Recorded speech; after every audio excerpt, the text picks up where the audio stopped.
huns and sons, and welcome back to my hair channel, Architectures.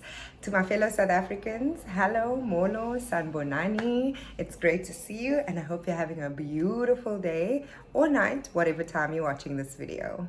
So today we are prepping for my Valentine's Day hairstyle. I'm so excited and I'm ready for a new look for the special day. So starting off with my natural hair, my hair is growing. I can see that by like how much volume I'm getting. And yes, so my hair is freshly kind of washed. And then I've also got some product on here. I've got some leave-in, some hair cream, and some sweet almond oil. And what I do to stretch my hair is I'll basically just finish my wash day, and then I will just put the products on and then braid my hair in and let it air dry. So it's really important to apply products when you are letting your hair air dry, because it can dry your hair out a lot more. Or I've noticed that with my hair. So yes, so my hair feels fluffy and soft, and it's gonna be a dream to work with. Now, what I need to do with my natural hair is I need to cornrow it in a pattern so that I can install the hair fiber. So don't worry, I'm going to show you how I cornrow and the pattern as well. I won't do an in-depth tutorial, but do comment down below if you want to see an in-depth cornrow tutorial, because I'm happy to show you. And then afterwards, we'll move on to preparing the fiber. Okay. And now I want to do a fiber reveal and show you what I will be using. So this is the fiber. How cute, so pink, so lush. It is in the color Sakura Pink, and it is 28 inches. So this fiber is quite long, and the type of fiber is the French curly braid, which has gone viral over the past few months, and I've honestly been wanting to try it. It just looked really intimidating, but today I actually won't be doing, or for the style I won't be doing a French curly braid. I'm going to be doing something else because I don't want to just be locked into a braid pattern.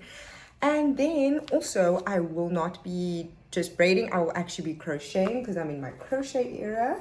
And again, I just find crocheting so much quicker, so much easier.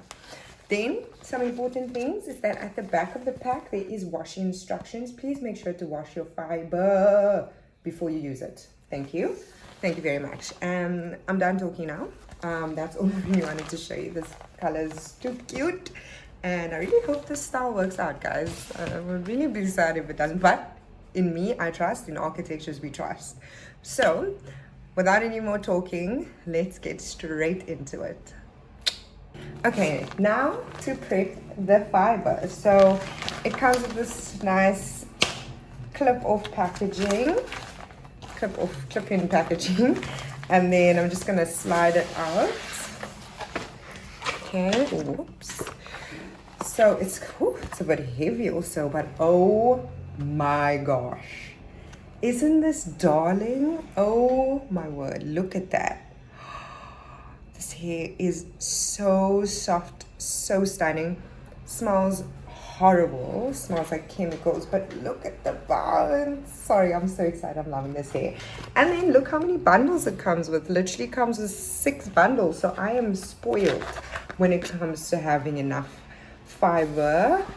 So yes, so I'm going to show you now how I'm going to actually prep this fiber for the style. So how you'll do it, it's always comes with these little gold, I don't know what you call them, but they're like the little metal ties. And then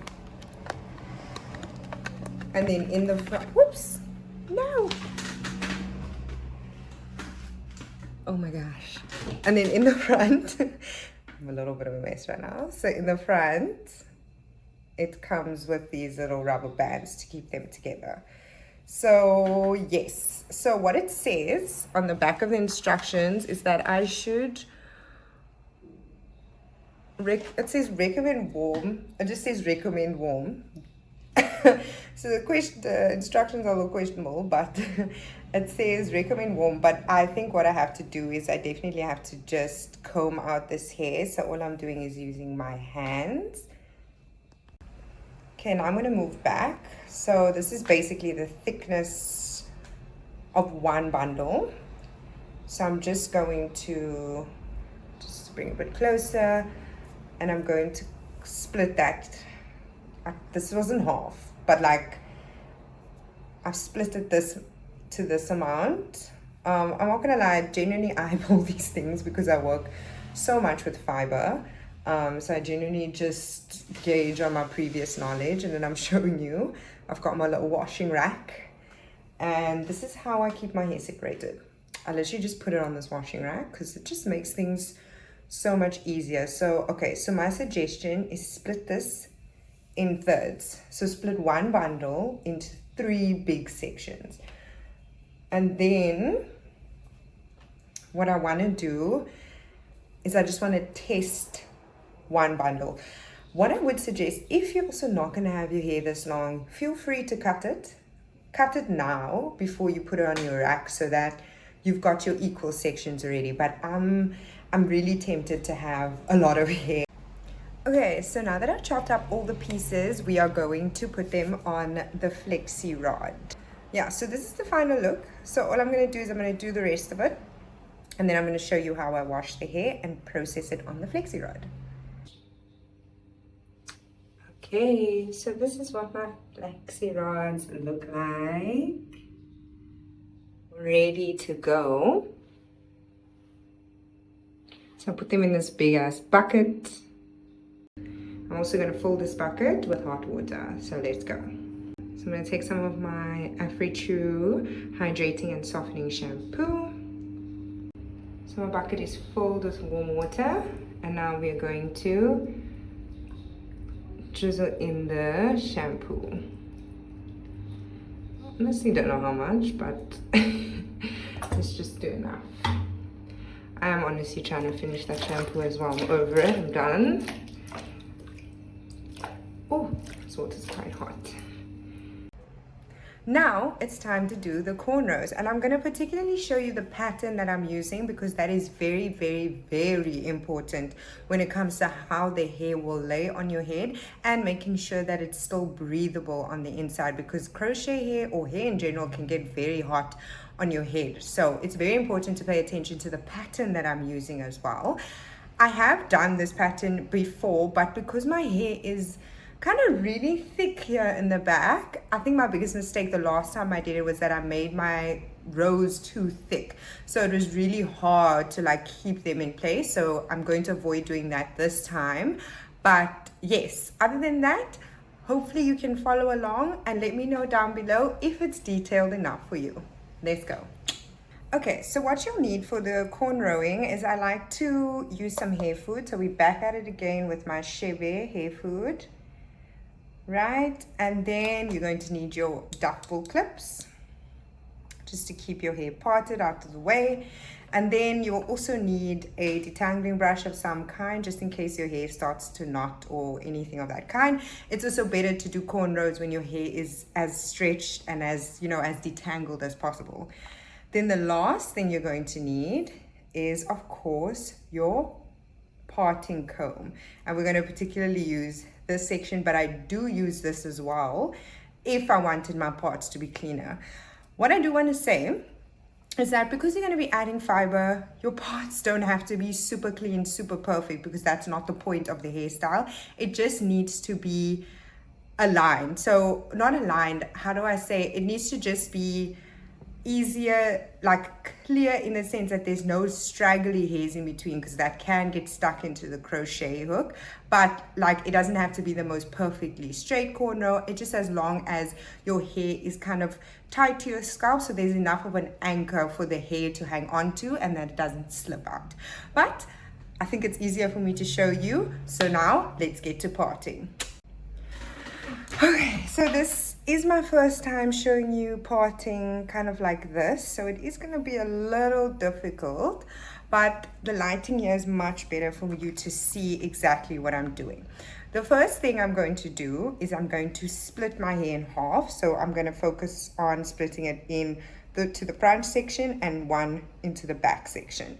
So usually my rule of thumb is to separate from the top of my ear. So right at this point, and I'll just take my comb and kind of slide it in from that section. So obviously I do not have sleek silky hair, so this is not going to just magically, you know, slide right through and disconnect. It will take a bit of effort, and again, this does not have to be perfect.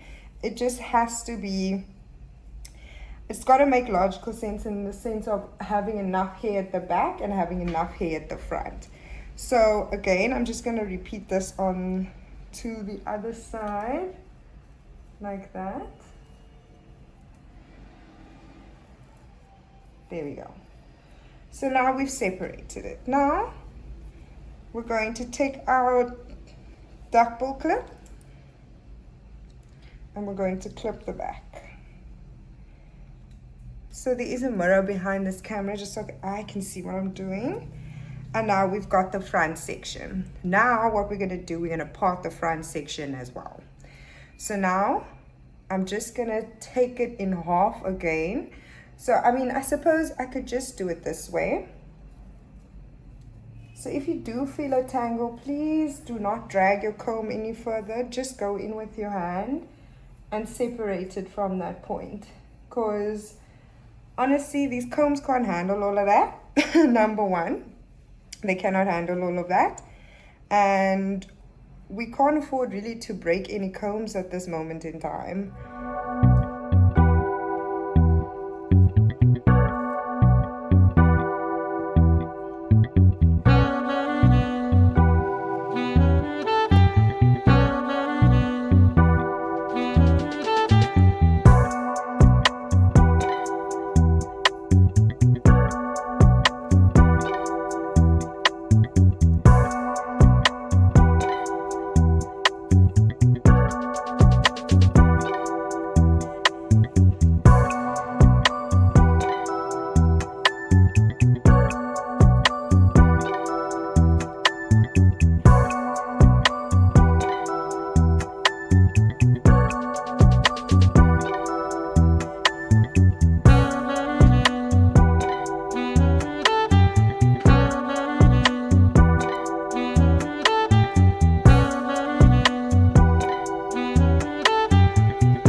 Okay, so this piece is done, all done. Make sure you do it as far to the end as possible. And now we're going to section further. I'm going to speed up this video because it's going to take very long and I prefer not to do that and waste your time. So let's go.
And this is the final cornrow pattern.